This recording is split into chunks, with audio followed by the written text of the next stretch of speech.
जब होना होता है तो आप कितने ही प्रिकॉशंस ले लो, कुछ भी नहीं होता। और नहीं होना होता है तो 10 मटकों के बीच में बिल्ली के बच्चे भी जीवित रह जाते हैं। परमात्मा की कृपा है, इसे मानना पड़ेगा कि ईश्वरीय व्यवस्था है। तो सबसे उत्तम क्या है? ईश्वरीय व्यवस्था पर भरोसा हो, आपकी अहंता परमात्मा को अर्पित हो।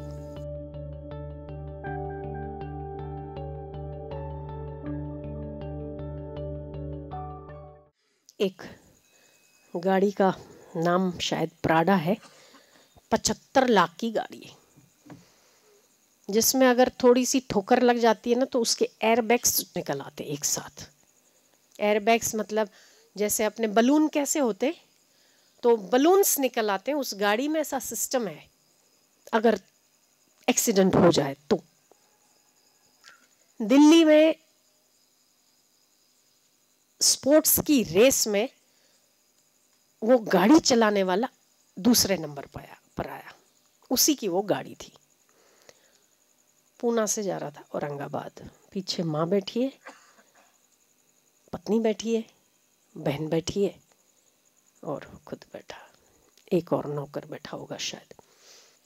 स्पोर्ट्समैन जिसको हम बोलते हैं वो गाड़ी चलाए तो मतलब उसकी रेस तो स्पोर्ट्समैन की कैसी होती है आपको पता है। आपके इन हाईवेज पे तो वैसी गाड़ी इतनी स्पीड में चल ही नहीं सकती। उस बंदे के हाथ में गाड़ी हो तो क्या ऐसा हो सकता है कि उसका एक्सीडेंट हो? पलक झपकते, कुछ दिन पहले की बात है, पलक झपकते पूना से निकली, औरंगाबाद जा रही थी, कुछ 30-35 किलोमीटर चली होगी। गाड़ी डिवाइडर पर चढ़ गई, सामने से ट्रेलर आ रहा था, पीछे से ट्रक आ रही थी, दोनों के बीच में 40 की 40 एयरबैग्स खुल गई। उसमें तो आप ये देखो कि एयरबैग्स के बीच में अगर आदमी हो तो उसे लगने की संभावना नहीं। बलून्स के बीच में आप बैठे हो तो आप बलून में गिरते हो तो आपको लगती है क्या? नहीं लगती। ऐसा एक्सीडेंट हुआ कि एयरबैग्स फट गई। 5 मिनट के अंदर 5 जन बैठे थे, सब 80 लाख की गाड़ी किसी का जीवन नहीं बचा सकी। एयरबैग्स भी किसी को 1 मिनट की एक्स्ट्रा जीवन नहीं दे पाए। मेरे कहने का ये बताने का मतलब ये है कि जब होना होता है तो आप कितने ही प्रिकॉशंस ले लो, कुछ भी नहीं होता। और नहीं होना होता है तो 10 मटकों के बीच में बिल्ली के बच्चे भी जीवित रह जाते हैं। परमात्मा की कृपा है, इसे मानना पड़ेगा कि ईश्वरीय व्यवस्था है। तो सबसे उत्तम क्या है? ईश्वरीय व्यवस्था पर भरोसा हो, आपकी अहंता परमात्मा को अर्पित हो। अहंता हम अपने आप को संभालने, अपनी इच्छाएं पूरी करने और अपने मैं का पोषण करने में हम अपने अहंता की एनर्जी लगा देते हैं। पर क्या उस अहंता का पोषण और अपनी सुरक्षा चाहने पर भी क्या आपकी सुरक्षा होती है? अगर होती तो इंदिरा गांधी मरती नहीं। बख्तर पहनते हैं ये लोग, और वो भी लोहे का, ठीक है। Z+ सिक्योरिटी किसको कहते हैं? हमारे संतों को तो एक भी प्लस सिक्योरिटी नहीं होती।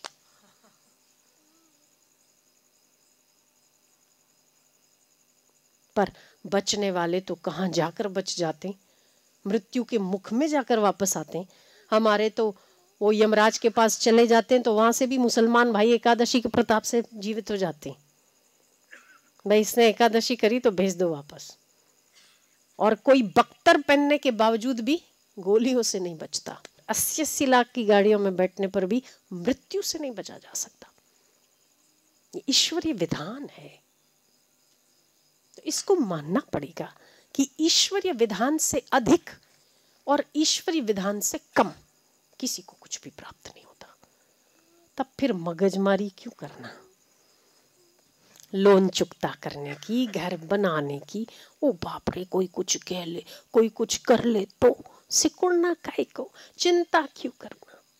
ईश्वर की सृष्टि में जितना आपके भाग्य में, आपके विधान में ईश्वर की कृपा लिखी उतनी मिलनी है ऐश्वर्य के रूप में। और नहीं लिखनी तो आप 1000 हाथ पैर मारो, नहीं लिखना, नहीं लिखना, नहीं होगा। और मिलेगा तो दुगना चला जाएगा, ये भी पक्का है। फिर काय को मगजमारी करना।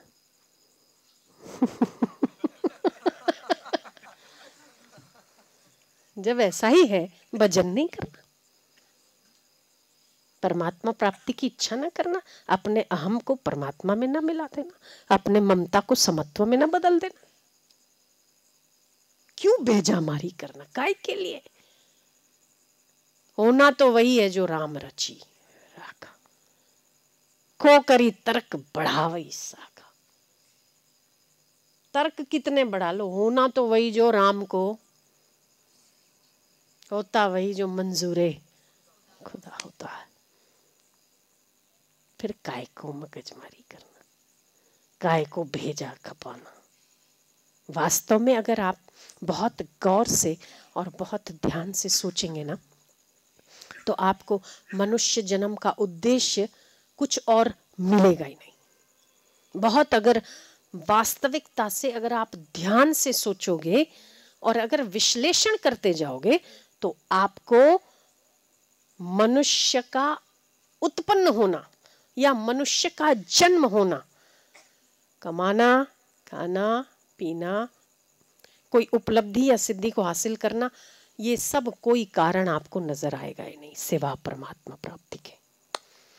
मनुष्य का जन्म होता ही ईश्वर की प्राप्ति के लिए, फिर काय को मगजमारी करना। समय ही खराब होता है और क्या होता क्या। आज तक आपने जितनी सफलता पाने के लिए जितनी मेहनत की है, क्या वो सब आपको हासिल है? फिर क्यों बेजामारी करते हो? छोड़ो, समय क्यों खराब करते हो?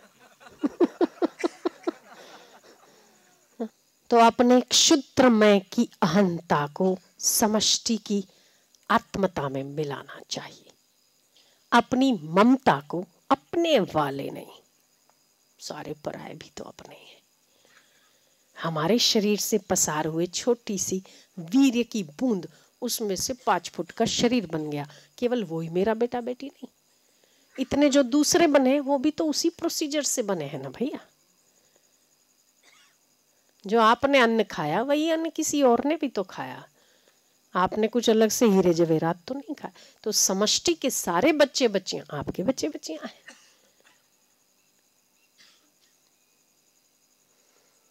अहंता को आत्मता में और ममता को समता में मिलाओ।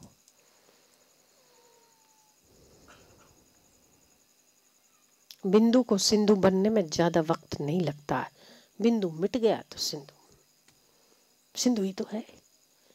तो हम क्षुद्रता छोड़ देंगे, हम व्यापक ही तो है। अहंता छोड़ देंगे, आत्मा ही तो है। ममता छोड़ देंगे तो समत्व में ही तो है। तो समता कहीं से लानी नहीं, आत्मा कहीं से लाना नहीं, केवल अहंता छोड़नी, आत्मा तो है ही है। आप तो हो ही हो, आप तो कहीं से आते नहीं हो ना, आप तो हो। बस वो शरीर की अहंता को छोड़ दो, आप हो ही हो।